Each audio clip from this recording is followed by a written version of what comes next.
There are some stories that should never be told, and here we share them all. Welcome to my channel.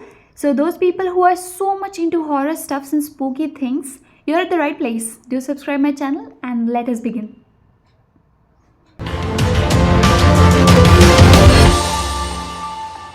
This is me. This was me. This is me when I met Jeffrey Epstein. This is me when I met Jeffrey Epstein. I was 14 years old. I was 16 years old. I was 16, 17. 14 years old. There are about 1,000 of us.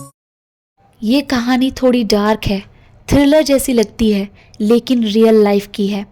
Jeffrey Epstein एक बहुत ही powerful और mysterious billionaire था जो 1990s से लेकर 2010 तक America के elite circles में घूमता था।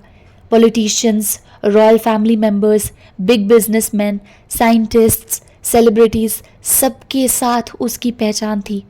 बाहर से वो एक सक्सेसफुल फाइनेंशियर दिखता था, private jets, private islands, luxury life, लेकिन अंदर ही अंदर एक भयानक सच छुपा हुआ था। टाइम के साथ इन्वेस्टिगेशन में ये सामने आया कि एप्स्टीन सालों तक अंडर एज लड़कियों का सेक्सुअल एक्सप्लॉयटेशन और ट्रैफिकिंग करता रहा। उन्हें पैसे, पावर और इन्फ्लुएंस के थ्रू फंसाता था। 2008 में पहली बार वो पकड़ा गया, लेकिन बहुत सॉफ्ट पनिशमेंट मिली।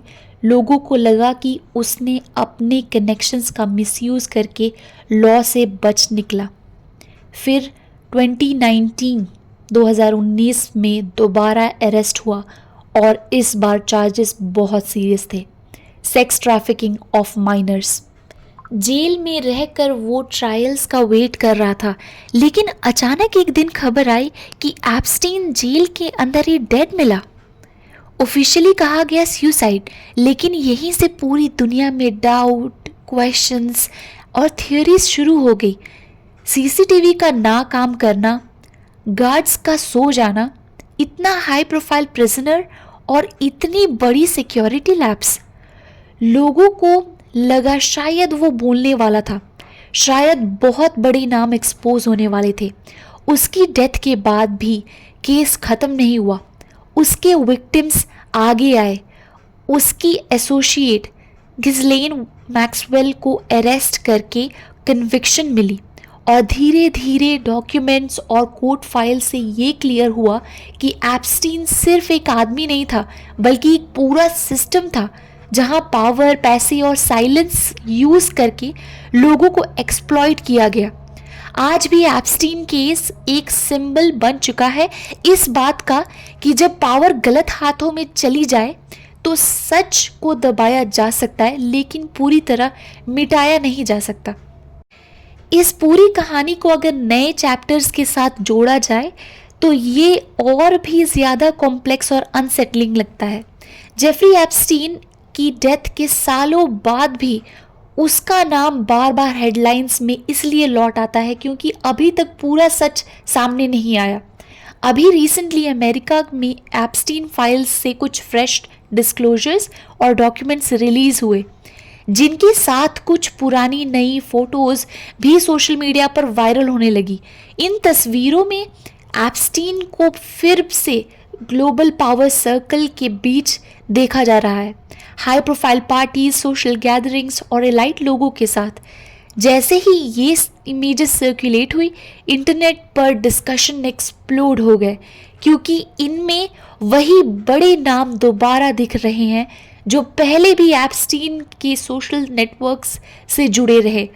बिल क्लिंटन, बिल गेट्स और कई और टॉप टायर बिलियनियर्स, पॉलिटिशियंस और इन्फ्लुएंशियल पर्सनालिटीज़। एक्सपर्ट और ऑफिशियल्स बार बार ये क्लियर कर रहे हैं कि सिर्फ किसी फोटो में होना और एप्स्टीन से मिलना ऑटोमेटिकली किसी क्राइम का प्रूव नहीं होता, लेकिन फिर भी पब्लिक का गुस्सा और क्यूरियोसिटी दोनों बढ़ते जा रहे हैं। खासकर बिल गेट्स का नाम फिर से ट्रेंड जाने लगा है जब कुछ ऑनलाइन पोस्ट ने क्लेम किया कि एप्स्टीन आइलैंड से लिंक्ड न्यू फोटोज सामने आई हैं। लोग डिबेट कर रहे हैं, क्या ये फोटोज़ रियल हैं, एडिटेड हैं या कॉन्टेक्स्ट से बाहर यूज़ की जा रही हैं। अभी तक कोई भी मेजर इंटरनेशनल न्यूज़ एजेंसी या कोर्ट डॉक्यूमेंट ये कंफर्म नहीं करता कि इन लीक्ड इमेजेस में गेट्स का माइनर के साथ एप्स्टीन आइलैंड पर दिखाया गया हो।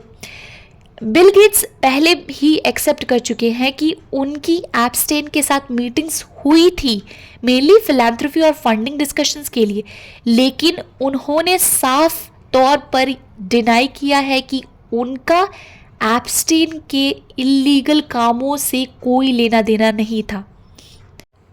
उनका कहना था कि एप्स्टीन से मिलना उनकी ज़िंदगी की मिस्टेक थी जिसका उन्हें अफसोस है। इस तरह बिल क्लिंटन का नाम भी पुराने फ्लाइट लॉग्स और सोशल कनेक्शंस की वजह से बार बार डिस्कशंस में आता रहा है, लेकिन उन पर भी कोई क्रिमिनल चार्ज प्रूव नहीं हुआ। आज का सीन ये है कि सोशल मीडिया पर मिलियंस ऑफ व्यूज़, कमेंट्स और कॉन्स्पिरेसी थियरीज चल रही हैं और लोग ट्रांसपेरेंसी और अकाउंटेबिलिटी मांग रहे हैं, लेकिन साथ ही ये भी सच है कि बहुत सारी बातें अभी तक सिर्फ स्पेक्यूलेशंस और ऑनलाइन क्यूरियोसिटी पर बेस्ड है। एप्स्टीन केस अब सिर्फ एक क्राइम स्टोरी नहीं रही, बल्कि एक मिरर बन चुकी है जो दिखाती है कि कैसे पावर, प्रिविलेज और इन्फ्लुएंस के बीच सच, झूठ और डाउट एक दूसरे में घुल जाते हैं और हर नई फाइल्स, हर नई फ़ोटो पुराने ज़ख्मों को फिर से हरा कर देती हैं। इस कहानी का दायरा यहीं पर ख़त्म नहीं होता, क्योंकि एप्स्टीन के साथ जुड़े हुए नए डिस्क्लोजर में एक और बड़ा नाम बार बार सामने आता है, डोनाल्ड ट्रंप। 1990s और अर्ली 2000 के New York Florida elite social scene में एप्स्टीन और ट्रंप एक ही सर्कल में घूमते थे। पुरानी फोटोज़ और वीडियोस में दोनों को पार्टीज़ और सोशल इवेंट्स में साथ देखा गया है। मारे लागो जैसे हाई प्रोफाइल प्लेसेस पर भी उनकी प्रेजेंस रिकॉर्ड पर है।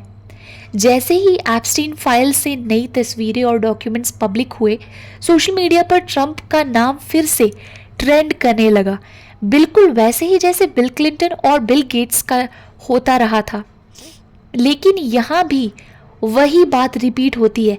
एक्सपर्ट्स और लीगल अथॉरिटीज़ ये क्लियर करते हैं कि सिर्फ सोशल इंटरैक्शन फ़ोटोज़ ये एक ही सर्कल्स में होना किसी क्राइम का प्रूव नहीं होता।